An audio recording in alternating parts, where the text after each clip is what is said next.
প্রতি বছর দেবশয়নী একাদশীর পর ভগবান শিবকে উৎসর্গ করা পবিত্র মাস এই শ্রাবণ মাস শুরু হয়।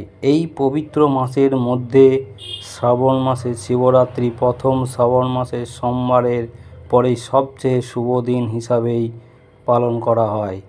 জুলাই থেকে আগস্টের মধ্যে যে কোনো সময় শ্রাবণ মাসে শিবরাত্রি হতে পারে। হিন্দু ধর্মের এই শ্রাবণ মাসে কৃষ্ণপক্ষের চতুর্দশী তিথিতেই পালন করা হয়। এই দিন থেকে আপনি সারা মাসের মধ্যে এই শিব গায়ত্রী মন্ত্রটি যদি আপনি জপ করতে পারেন 108 বার, তাহলে আপনার মনস্কামনা পূর্ণ হবে। এই গায়ত্রী মন্ত্রটি আপনাদেরকে বলছি, আপনারা শ্রবণ করুন। ওং তৎপুরুষ বিদ্মহে মহাদেবায় ধীমহি তন্ন রুদ্র প্রচোদয়াৎ। ওং তৎপুরুষ বিদ্মহে মহাদেবায় ধীমহি তন্ন রুদ্র প্রচোদয়াৎ।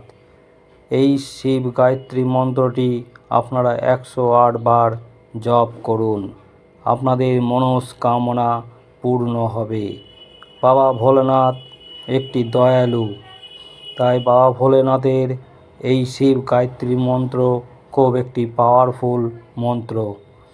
আপনারা এই মন্ত্রটি অবশ্যই জপ করুন বা আপনারা শ্রবণ করুন।